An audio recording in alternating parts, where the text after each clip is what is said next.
کھایا پیا کچھ نہیں، گلاس توڑا 12 نے، 2 کپ کا ٹرے، 1 مسکا بان. یہ کراچی کی وہ پرانی آوازیں ہیں جو اب دم توڑ رہی ہیں. ایرانی چائے خانوں کی کہانی. ارے صاحب یہ کوئی فلم نہیں ہے، سچ ہے. کراچی والوں نے اسے جیا ہے، سونگھا ہے، پی ہے، اور کچھ کھائے پیے بغیر گلاس ٹوٹ جانے پر خوشی خوشی 12 آنے بھی ادا کیے. ایرانی کیفے جہاں وقت 1950 پر اٹکا ہوا ہے. صدر میں ایک گلی ہے جہاں سگریٹ کے دھوئیں اور الائچی کی مہک مل کر ایک عجیب حلال سا نشہ پیدا کرتی ہے. وہاں 1936 سے ایک بوڑھا سا کیفے ہے، خیر آباد.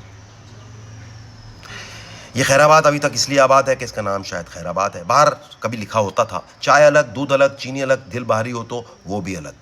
اندر جاؤ تو لگتا ہے ٹائم مشین میں بیٹھ گئے. وہی پرانی لکڑی کی مضبوط کرسیاں جو کوئی بھی بیٹھے تو کبھی آواز نہیں دیتی کہ بس کر دو یار. وہی چمکتی بوسیدہ ٹائلیں، وہی بزرگ، وہی سالوں سے مہکتی ہوئی چائے پلا رہے ہیں. ایک دفعہ میں گیا، چائے مانگی. بزرگ نے پوچھا بیٹا دودھ کتنا ڈالوں؟ ہم نے کہا جتنا دل کرے.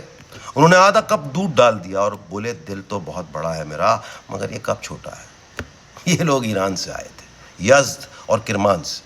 کہتے ہیں وہاں مولویوں نے چائے پر پابندی لگا دی تھی. سوچا کراچی آ جائیں، یہاں تو کوئی پوچھنے والا بھی نہیں. ایک زمانے میں 120 سے زیادہ ایرانی کیفے تھے کراچی میں.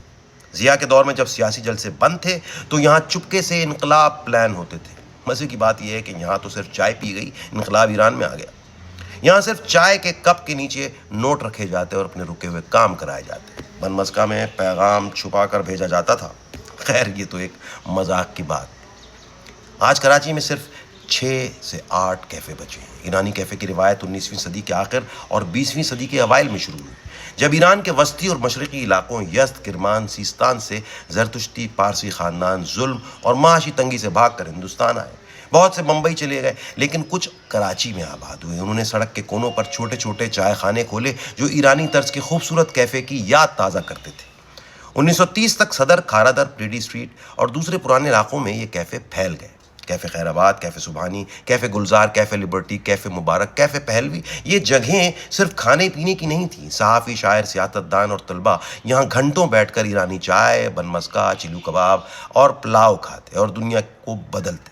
قیام پاکستان کے بعد جب کراچی دارالحکومت بنا تو یہ کیفے عروج پر پہنچے.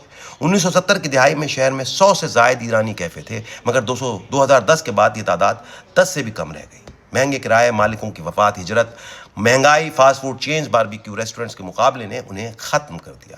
ایرانی چائے یہاں اب بھی موجود ہے مگر اس کا وقت کم رہ گیا ہے. لیکن جب تک ایرانی کیفے کی کیتلی چولہے پر چڑھتی رہے گی اور آخری ایرانی کیفے کا سائن بورڈ لٹکتا رہے گا، کراچی کا وہ پرانا، کھلا اور رنگین چہرہ مکمل طور پر مٹے گا نہیں.